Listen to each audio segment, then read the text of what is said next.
vida do vascaíno.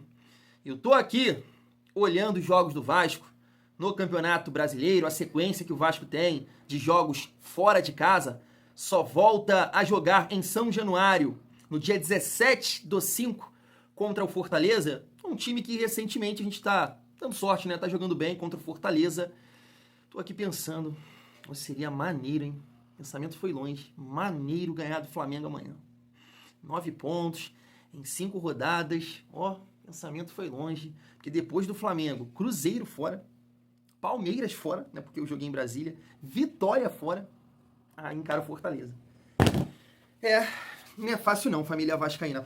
Mas tem muita resenha nesse vídeo. Vamos falar muito sobre a partida de amanhã. A gente tem aqui a provável escalação do Vasco, né? O Carille, que testou algumas mudanças em relação ao time que enfrentou aí o Ceará. Quero dizer, até na ideia de jogo, me parece que ele pensa em jogar com 3 volantes. Quero propor um debate aqui para vocês. 3 zagueiros. O que você pensa sobre isso? Ideia de Lloyd, 22, Thiagão, tá ruim com 2. Imagina colocando 3 dentro de campo, né? Infelizmente, a gente tem mais um jogador fora dessa partida. Vamos comentar sobre isso. Quero saber de você, se o Garré também é leão de treino. Porque, olha, meteu um golaço. Se você não acompanhou na Vasco TV hoje, vai lá. E é um nome pra gente debater aqui também, porque pode perder a vaga no jogo de amanhã, porque foi muito mal, né, contra o Ceará. E quero trazer aqui uma opinião do Ramon, que estava hoje no programa Seleção Sport TV, e falando basicamente,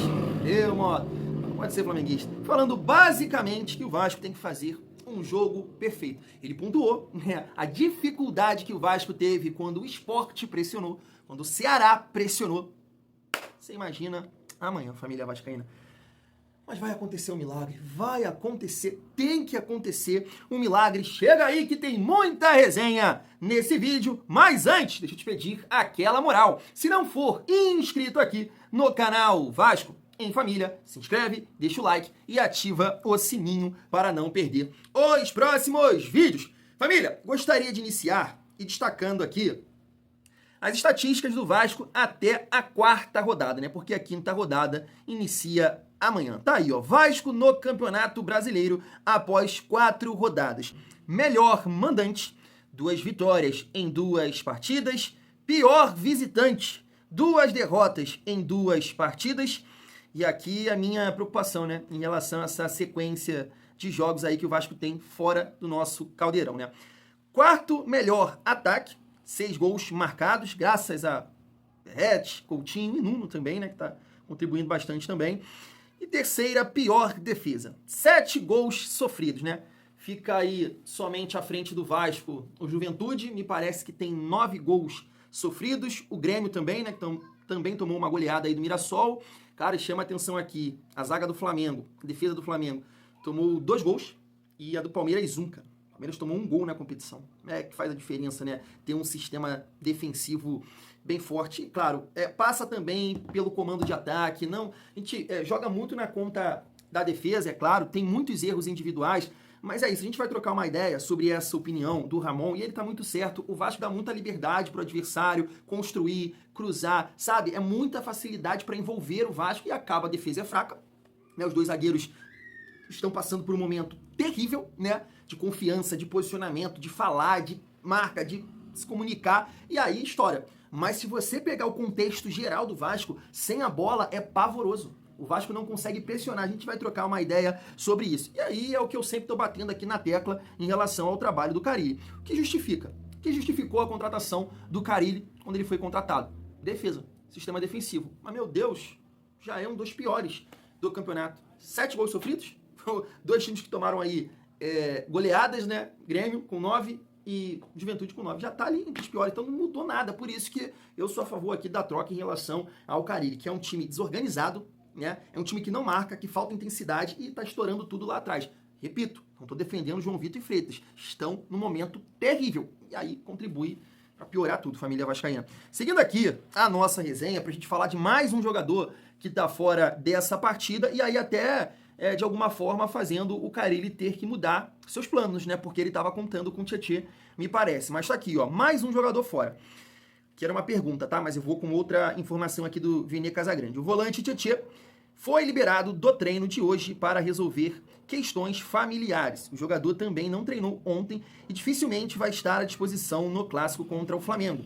Vale lembrar que esse mesmo problema o tirou do jogo contra o Ceará. E a gente tem aqui nessa informação do Vene Casagrande, o filho recém-nascido do Tietê está passando por um problema de saúde.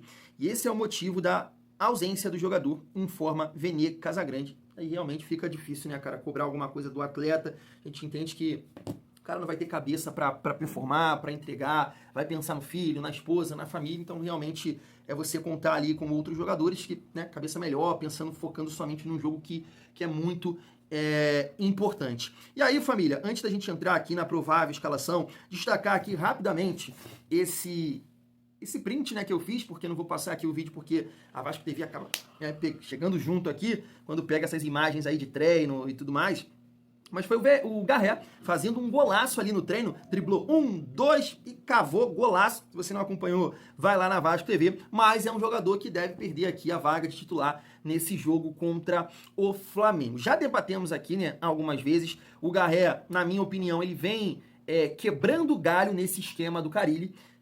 A gente trouxe aqui, cara, uma análise do Rodrigo Coutinho falando do perfil do Carille. Sempre gostou de jogar com um ponta construtor, que é o Nuno, e do outro lado, aquele cara de mais velocidade, que seria Lloyd Augusto. Mas já falei aqui algumas vezes do Lloyd Augusto. E aí quem tá quebrando o galho nesse sentido é o Garré, que foi bem contra o Puerto Cabello. Contra o Santos, o De Aranha até falou que ele foi um inútil. Eu não achei que tava, né, questão de adaptação. Contra o Sport até participou, né, do primeiro gol. Ele que cava aquela bola e o Coutinho escora pro Verratti, mas contra o Ceará, meu Deus do céu. Mas é difícil até você jogar na conta do Garré, porque todo o time foi mal, né?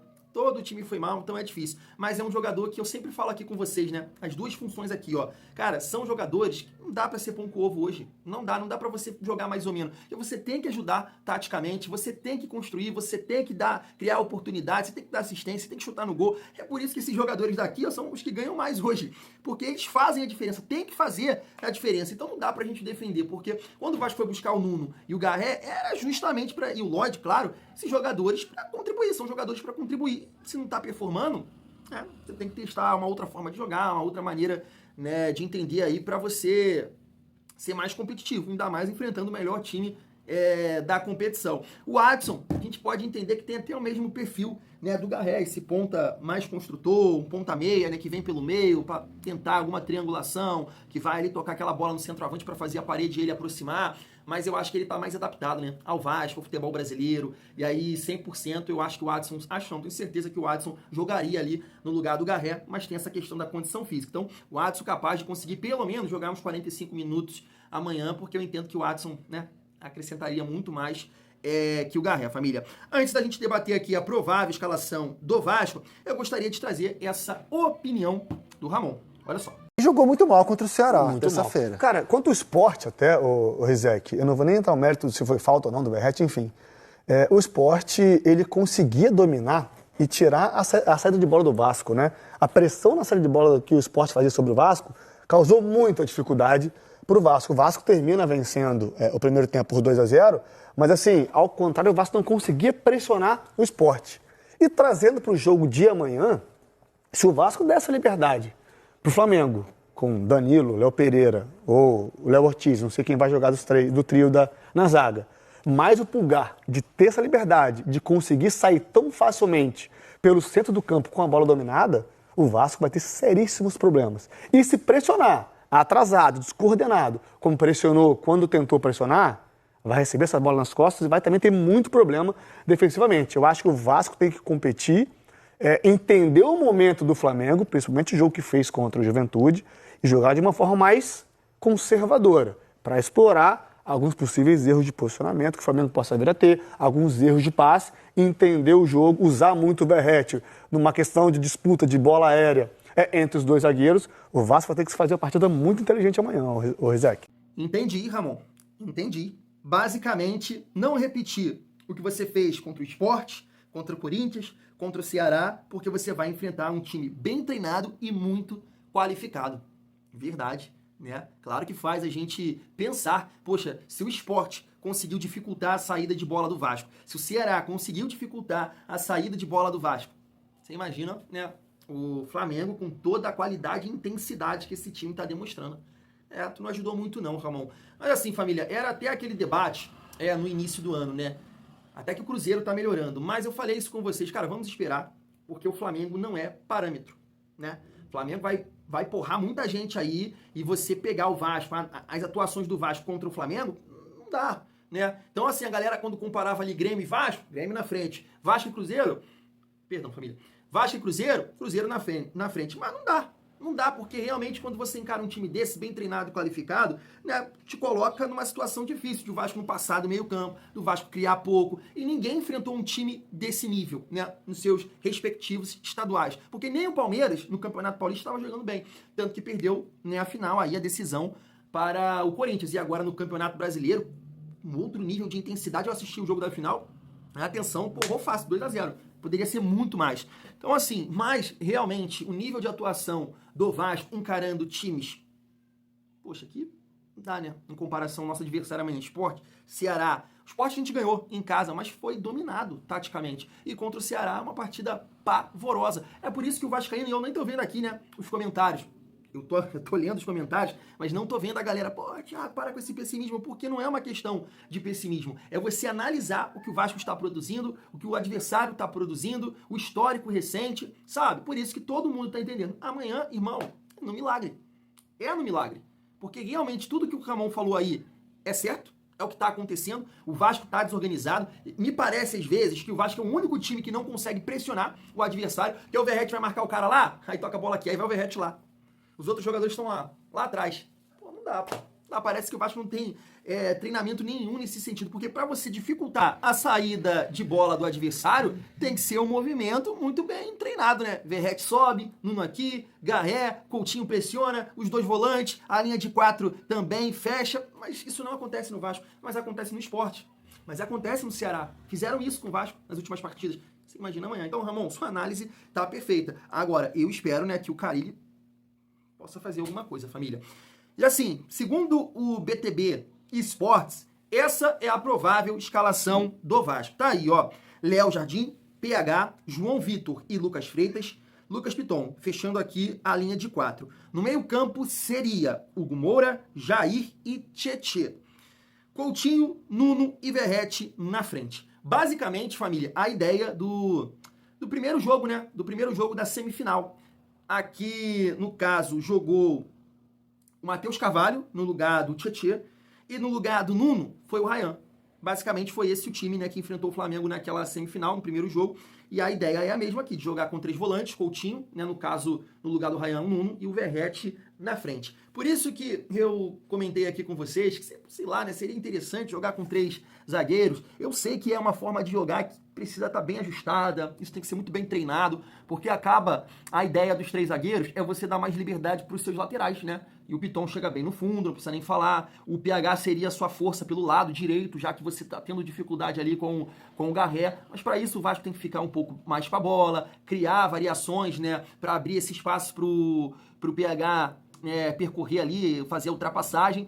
Porque se você dá a bola para o adversário e não conseguir ter saída, acaba também não funcionando, né? Fica ali uma linha de 5 atrás, que os laterais, os alas, no caso, vão fechar, PH, Piton, mais os 3 zagueiros, e aí fica um Deus nos acuda. Eu tô levantando aqui essa possibilidade para, sei lá, né, mudar a forma de jogar, de repente surpreender ali o Felipe Luiz, porque essa forma aqui que o Vasco, né, segundo o BTB Esportes, vai a campo, é o que eu tô dizendo. É a mesma forma que o Vasco foi ali no primeiro jogo da semifinal, e o que o Vasco fez de diferente naquela partida, na minha opinião. É muito mais uma questão de comportamento, porque o Vasco marretou. O Vasco chegou junto. Deu muita porrada, mas no segundo tempo cansou e aí a coisa começou a voltar ao normal, né? Tipo, voltou o primeiro confronto do Vasco-Flamengo no ano. Flamengo com qualidade, o Vasco cansou, não conseguiu ter mais aquele ímpeto, aquela pegada, e aí foi um momento que o Flamengo cresceu na partida e acabou que a vitória daquele jogo ali foi um gol de sorte, né?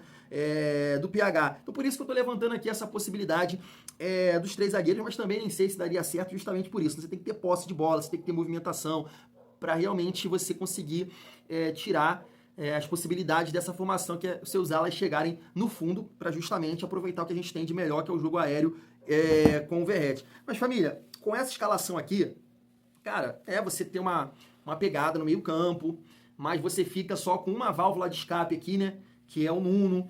Com 3 volantes, será? Pô, Thiago, mas com 3 volantes você consegue dar mais liberdade pro PH. Eu espero que seja isso, né? Espero que seja isso, porque você tem que tentar, de alguma forma, aproveitar essa força do PH, porque o Coutinho jogando aqui dessa forma, o Coutinho sempre cai mais pelo lado esquerdo, né? Que é o local ali do Nuno e do Piton. E aí o PH vai ter dificuldade. Ele teve nesse primeiro jogo, porque ele pega a bola, cadê aqui, ó?